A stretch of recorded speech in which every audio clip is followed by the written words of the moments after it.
Africa's diet largely consists of wheat, rice and maize. The Black Sea Grain Initiative, which allows for the exports of these soft commodities, has expired, while pleas to reinstate it have fallen on deaf ears as the Russia-Ukraine war rages on.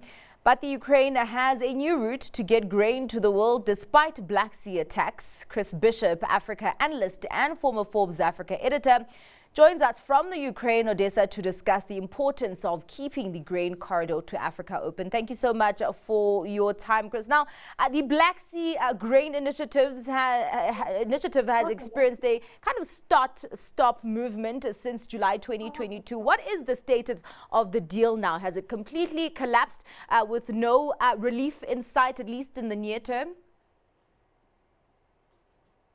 Well, the conflict's going on. It's a bit of a stalemate at the moment. It seems that the drone attacks are being fought off. There were a couple of attacks last night. We spent most of the night in the air raid shelter last night.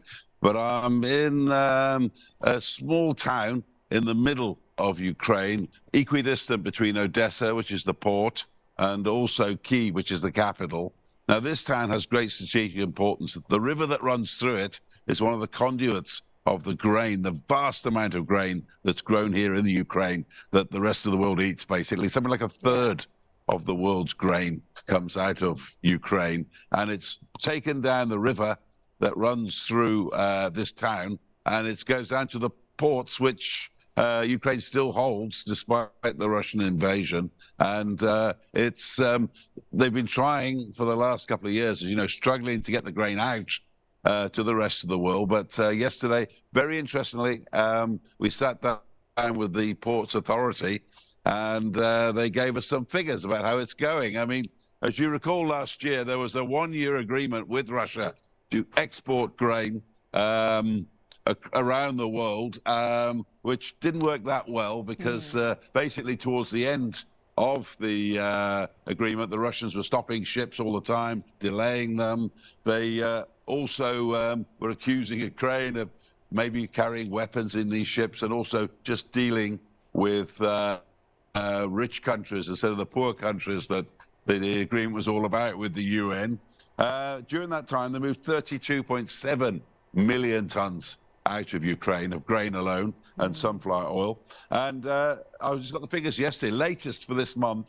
So far, 28.5 million tons has been moved out of Ukraine. Now, they've got a new route. Instead of, obviously, they can't go out to the Black Sea. It's blockaded by the Russian Navy. So what they're doing, they're going up and they're going along the sea, hugging the coast. It's Bulgaria, Romania, Turkey, up through the Bosphorus and out to the rest of the world. So they're all very happy. And they've got almost as much as they did an entire year. That's just in 7 months. Now, the point is, it's still a lot less than the 60 million tons that they were doing before the war, but it's a huge step forward. And the guys were very pleased with themselves yesterday. Well, what is the risk level concerning Russian attacks on that alternative route?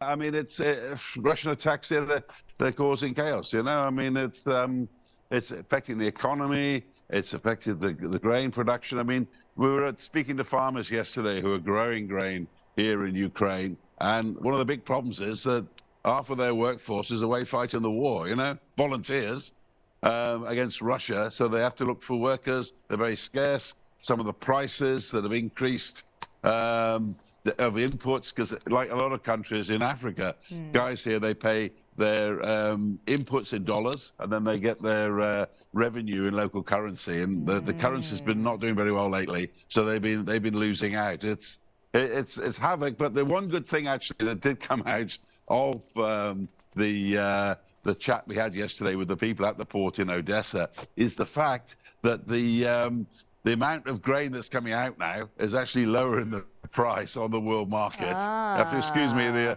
Orthodox Church is calling to prayer in the background briefly there. But ultimately, the amount of grain that's on the market now is bringing the price back down. I mean, when the war started, the price rocketed to 25% higher almost overnight. But now it's back down. And what they're saying is that big customers who deal with Africa, like the World Food Programme, can afford to buy a lot more. And they're exporting now, again, more grain to countries in West Africa, North Africa, and countries like Ethiopia, etc., etc. So that's one of the good things that's coming out of this very difficult time. I mean, really, how the Ukrainians are actually carrying on fighting a war, if you look at it that way, and still keeping their infrastructure and keeping their ports and keeping everything working, absolutely is something to be seen, I can tell you. It's quite encouraging to know that this alternative route has provided a stabilization in the grain prices. Of course, we know how important that is in Africa. But also, I mean, Ukraine is not the only country that is a major producer of grains, also Russia. But of course, we know that Russia, there are sanctions that have been imposed on it. Is Africa still getting grains from Russia? Yeah, well, a number of countries, Mali for one, Zimbabwe for another, Burkina Faso for a third. They're all getting grain from Russia. And incidentally, it's probably no coincidence that these are people who didn't vote against Russia at the UN, but they're all getting their grain. But also, one thing you must remember, we were talking about it yesterday when we were on this grain story, was the fact that, you know, Russia is still a competitor as well as a sort of an opponent in war. In the grain business, they're a competitor. And the people at the port in Odessa yesterday were saying, well, you know, while we're like our grain supply is being throttled, then Russia's got a bigger and a far more open market than it had before. So, I mean, it's not just, this is economic as well as a consequence of war.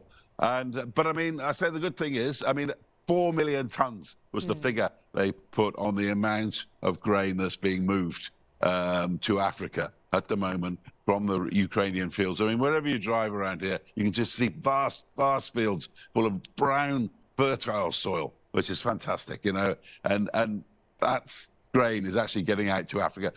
Bearing in mind the last 2 years, bearing in mind the amount of damage and attacks and the just general drain of the war. Is something remarkable that I probably haven't seen too often in 40-odd years of journalism. All right. Well, Chris, we do have to end the conversation there. Thank you so much for giving us an update on that alternative corridor that has been open for Africa to get grains from Ukraine. And of course, maybe this opens up a conversation on South Africa or on Africa's self-sufficiency in terms of producing its own grain. Thank you so much. That was Chris Bishop, Africa analyst and former Forbes Africa editor.